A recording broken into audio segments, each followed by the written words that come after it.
What's going on, YouTube, man? Welcome back to another video. Last video we watched like 700 pounds of marijuana found in the back of a U-Haul. If y'all want to go watch that, go to the last video, bro. But today, wait, before we say anything or do anything else, all praise to the Most High.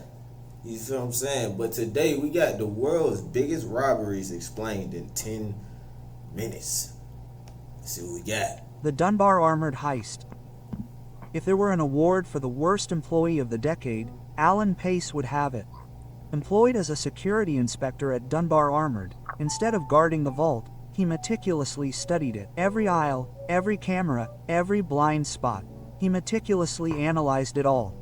Not to improve the security system, but to circumvent it.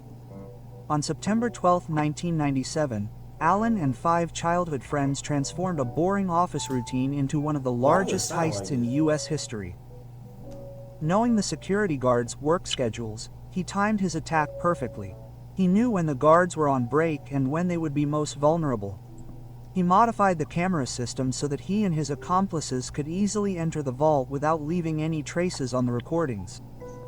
Once inside, they overpowered 2 guards and took everything they could carry, namely $18.9 million. Oh, I thought it was. Ironically, Pace, who should have been the face of security at the company, had just dealt the biggest blow. With that kind of loot, you can buy anything. Luxury cars, a mansion, even anonymity. However, the real challenge isn't the heist itself, but how to conceal such a large amount of cash. Tay and his crew began laundering the money, trying to gradually introduce it into circulation, and they likely would have succeeded if not for a classic mistake that has ruined many robbers: the stupidity of one of the gang members. 2 years after the heist,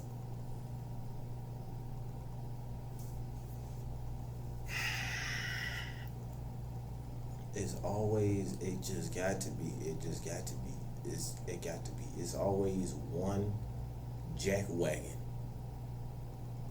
one jerk wad,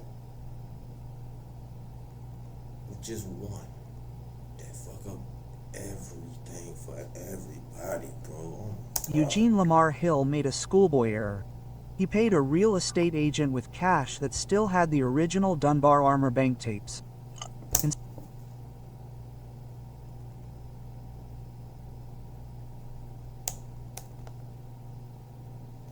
We're gonna look at your stupid ass face real quick, just so we can be burned into our memory on how much of an idiot. I hope you still locked up.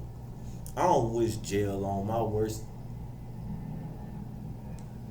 I don't wish jail on most people, but I hope your dumb ass still locked up for that dumb shit. You brought the whole operation down after we successfully got $18 million because your dumb ass want to keep the. Years after the heist, Eugene Lamar Hill made a schoolboy error. He paid a real estate agent with cash that still had the original Dunbar Armour bank tapes. Instead of enjoying the quick cash, the agent reported the matter to the police. Hill was quickly caught, and as is often the case, he cracked under pressure. One lengthy interrogation was enough to expose the entire crew.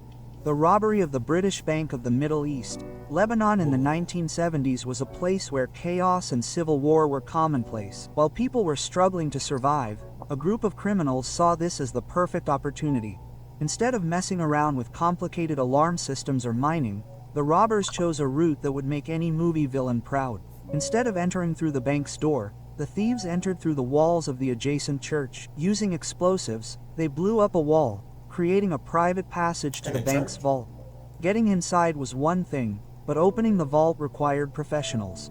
The robbers were no amateurs and brought along professional locksmiths. Their haul, approximately $44.5 million in cash, gold, stocks, and jewels, would be worth several times more today, adjusted for inflation and the rising value of gold. The greatest feat of this team wasn't the heist. Hold up. We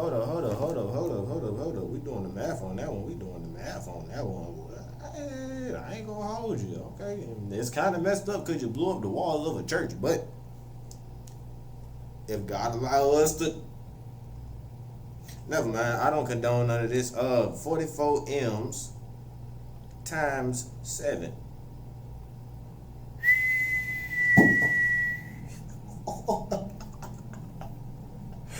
What?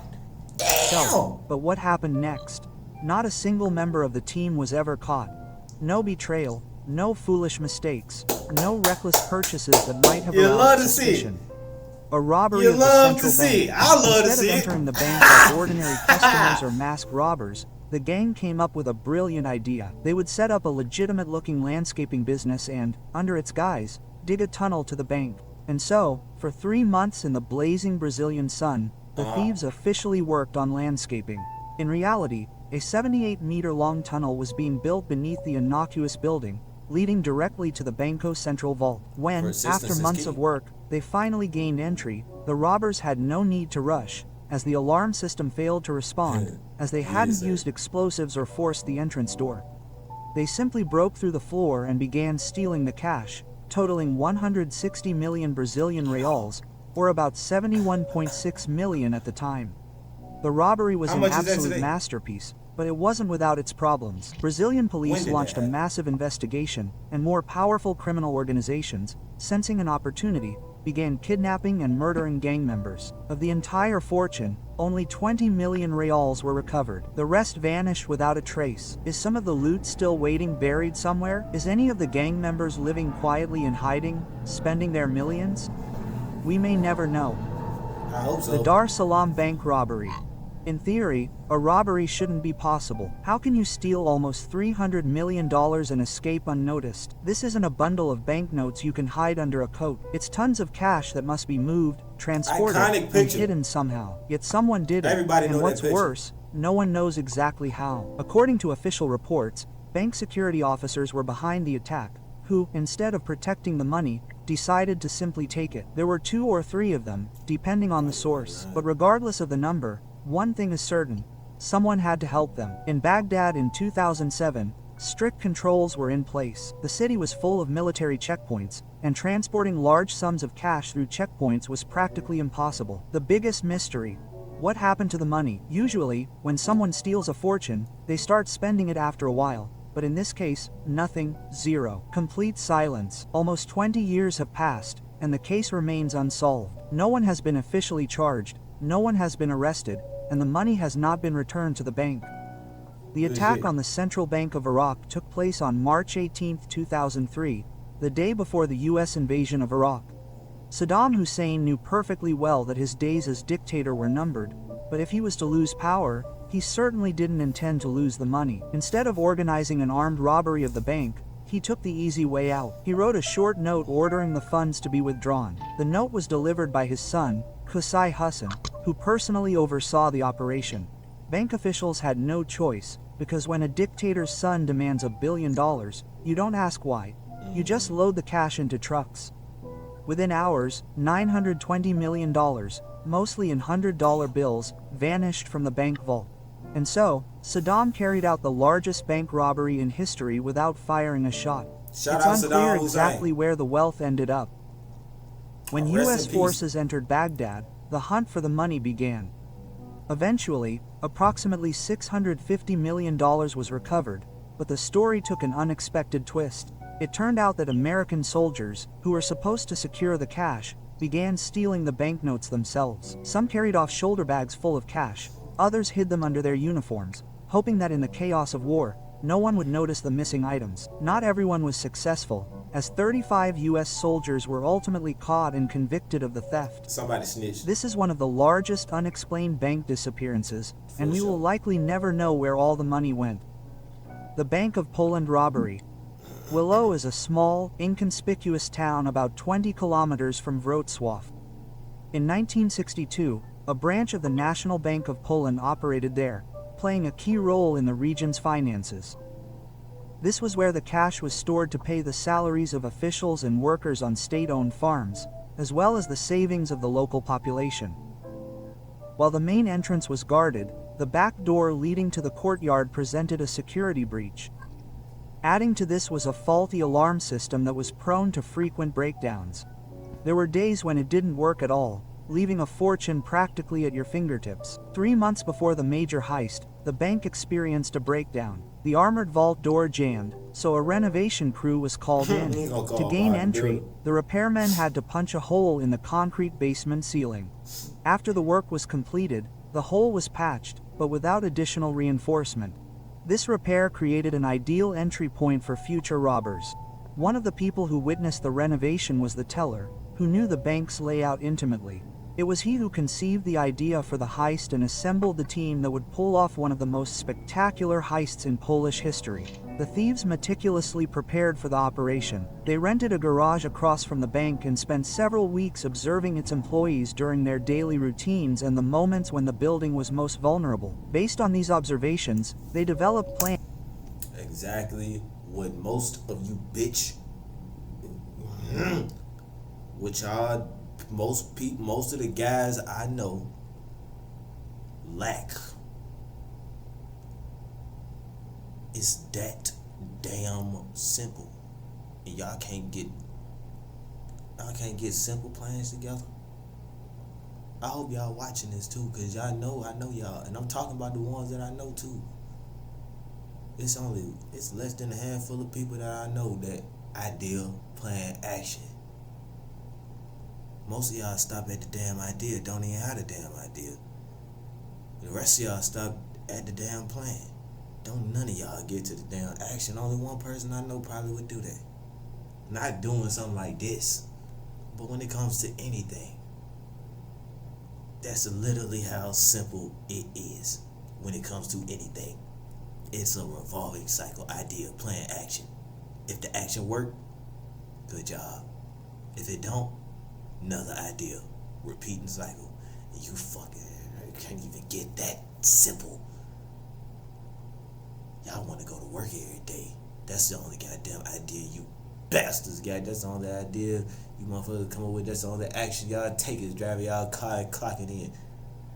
Bitch. Plans that were almost straight out of a Hollywood I'm sorry, script. y'all. On the night of August 19 to 20, 1962, they It felt sprang real into personal action. once I seen that. The first step was to neutralize the night watchman. At gunpoint, they tied and gagged him. Then the robbers began the most difficult part of the plan. Using a specially designed hydraulic jack, they punched a hole in the ceiling, precisely where the repair had been made.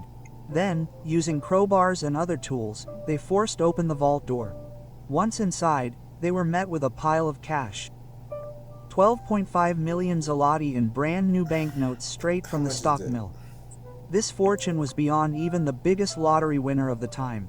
The thieves stuffed the money into bags, leaving the heavy coins where they were. On the way back, trying to confuse police sniffer dogs, they poured petroleum jelly on the floor. Interestingly, investigators initially believed that an international gang of professional thieves was behind the robbery. In reality, the perpetrators were ordinary citizens from Willow and the surrounding area. However, the serial numbers of the banknotes gave them away. The police began checking the currency in circulation, and information about the wanted banknotes reached shops and service outlets.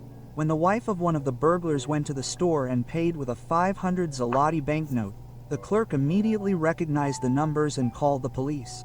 All the thieves were soon apprehended. The 5 main perpetrators were initially sentenced to life imprisonment, which was later commuted to 25 years in prison. Their accomplices received sentences ranging from 8 to 15 years.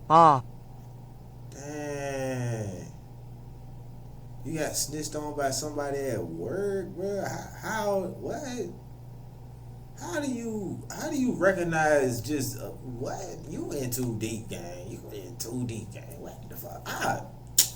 Before I call the police, I'm blackmailing. Straight up. Extortion. Anyway.